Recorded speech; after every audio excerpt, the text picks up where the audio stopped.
폭발적인 주가 상승의 대명사로 여겨지는 테슬라. 그러나 제 아무리 테슬라라고 해도 승승장구만 할 수는 없었던 걸까요? 지난해 테슬라는 이름값에 걸맞지 않은 부진한 모습을 보였습니다. 한 해 만에 주가가 무려 70% 가까이 하락했거든요. 그러나 올해는 다릅니다. 올해 초 한때 $100 선이 무너지는 게 아니냐 이런 우려를 낳았던 테슬라지만 이내 테슬라 다운 모습을 보이면서 질주하고 있습니다. 1월을 지나며 다시 $200 선으로 성큼 뛰어 올랐고 이후 랠리에 힘입어 다시 $300를 노리고 있습니다. 올해 들어 테슬라의 주가는 무려 150% 상승했고요. 테슬라의 기대를 거는 건 투자자들만이 아닙니다. 월스트리트에서도 일명 테슬라 강세론자라고 불리는 애널리스트가 여럿 있는데요. 대표적인 건 웨드부시의 댄 아이브스입니다. 테슬라 소식에는 항상 등장하는 인물이죠. 또 오랫동안 테슬라의 지지를 보내온 베어드 벤 칼로 애널리스트도 있죠.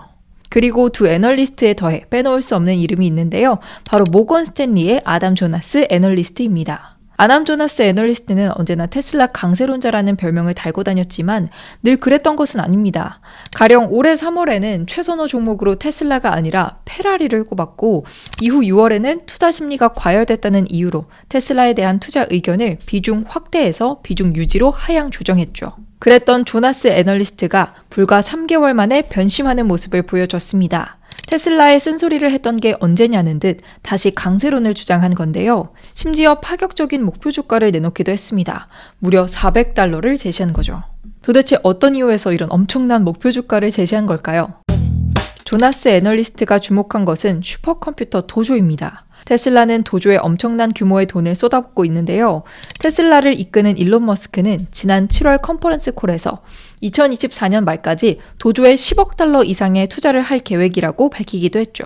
이를 바탕으로 테슬라는 내년 10월에는 도조가 1초에 1만 경번의 연산을 할 수 있는 수준에 이르기까지 세계 최강의 슈퍼컴퓨터가 될 것이라는 기대를 하고 있습니다. 그럼 이 도조가 어디에 쓰이냐 하면 바로 자율주행 기술 고도화입니다.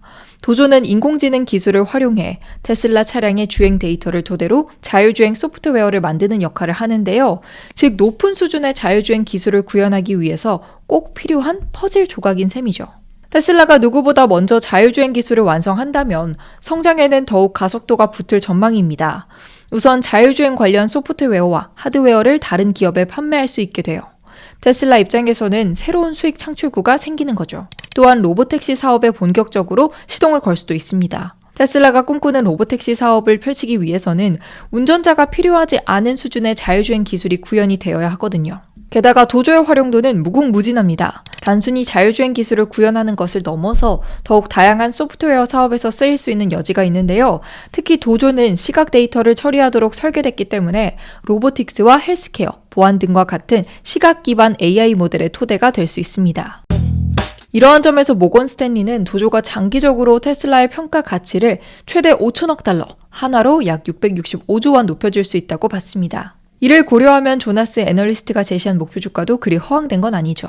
만약 테슬라가 자율주행 기술을 완성하고 이외에도 새로운 분야에서 역량을 입증한다면 테슬라는 전기차 기업을 넘어서 진정한 테크 기업으로 거듭날 수 있을 겁니다. 조나스 애널리스트도 같은 말을 했는데요. 투자자들은 테슬라가 자동차 회사인지 기술 회사인지 오랫동안 논쟁을 벌어왔다며 나는 둘 다라고 믿는다 이렇게 말하기도 했습니다. 테슬라가 자동차 기업치고는 지나치게 높은 밸류에이션을 형성하고 있다는 일각의 비판에 일침을 가한 셈이죠. 과연 테슬라가 다시 한번 세상을 놀라게 할 수 있을까요? 앞으로 도조의 활약상을 지켜봐야겠습니다.